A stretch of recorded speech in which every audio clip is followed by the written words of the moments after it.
Hello, today we're going to walk through the new board report system built on SharePoint 2010 Online.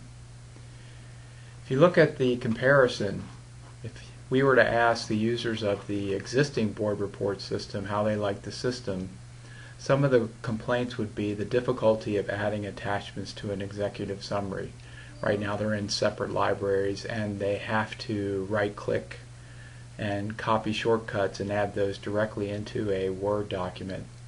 And as we go through our three-step approval process, department head, legal, and then county executive, the tasking is kept in a separate list. And what this means to the end user is that they get an email that says they have a task to approve a board report, and they have to approve that in the task list. It doesn't attach to the document itself, the executive summary. And the executive summary today, since it's in Word, it's difficult to manage because it can be downloaded and kept locally and uploaded back to the server, so there's versioning problems, etc. And finally, we can't really track the deadlines of where the executive summary is. So within the system, you see the board report, but it doesn't really show where the deadlines were or whether or not the prior approver approved the executive summary by the deadline. So there's a challenge there. The new process, on the other hand, the attachments have become with the executive summary. So when you put an executive summary up, you have the option to attach documents directly to the executive summary. The tasking, in other words, the approval process itself, is within the form of the executive summary rather than in a separate list, so it makes the process much more smoother and efficient for the users. And the executive summary is now an online form, so it's held in one place and it's available easily to multiple browsers, to our tablet computers, to even smartphones. And the deadlines are kept with the executive summary, and the approval dates are shown with the executive summary.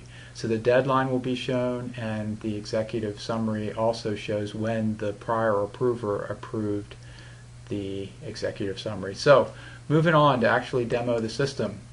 So what we have here is the shot of the existing or the new system, and what we're looking at is grouping by the actual board meeting. So you'll notice that I have one that's waiting on my department head. There's another that is waiting for legal, and another one that's gone all the way through the board process. So I'm going to create a new document. When I click on Add a New Document, a nice form comes up, and that form allows me to fill out the information that I need. So I put in a title, let's just adding dates as an example, and then I pick a date, and these are preset, so a user has to pick a date, so we'll use the day board meeting on. And you'll notice that all of our deadlines get pre-filled. And then we pick our department head. Department head is selected. And finally you go down and you see there's no approval here yet. But once I start and save this document, so I'm going to save it, it goes out and it actually starts an approval process.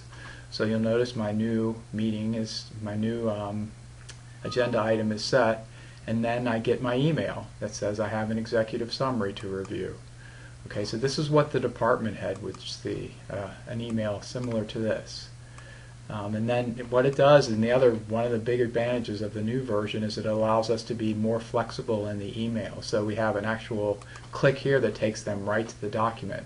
And what I want to show you is that now the actual approval section has been activated. So now the department head has approval, and let's just go through quickly and approve it. Notice that it says approved by 6/21. So the user prints it or approves it, and if you go back and look at the executive summary library, you'll see that that thing is ready, and we've got all of our due dates. So now we can see what our due dates are, and since the department head just approved it, it's waiting on legal. Legal received an email. This would be what the legal person would see, and then they can click and it brings them, and now you'll notice that, guess what, the legal approval is shown up. So notice that their due date is 6/23, and it also shows that the person approved it and they approved it on 6/30. So there you go. And now we go ahead and submit, and the document has made its way through to legal, and we'll receive an email that indicates, okay, now I'm ready. And this one would be the email that would go to the next person in the list, which would be the county executive. So clicking here,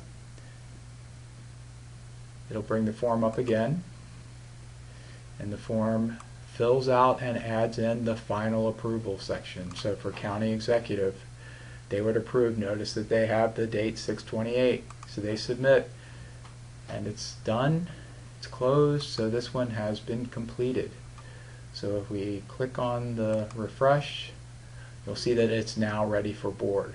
So we've gone through the whole approval process with emails being sent to each approver and a tracking mechanism that shows when it was due and who it was due to. And our final one would say, hey, this executive summary is ready. Adding dates is approved and ready for the board packet. Please click here and prepare the executive summary for the board meeting. And when I do that, it brings up what is called a separate view that gives the entire board report in its full functions without the approval sections, because in this particular case we either want to print it or put it into the board packet, PDF it, send it out for HTML view or whatever. So this would be the view that a person would actually print. So there in a nutshell is how the new board report systems work. It's extremely flexible, very easy to use. The end user does everything within the form itself. So we're very happy to try to get this in place and processing for a board meeting in the future. Thanks for watching.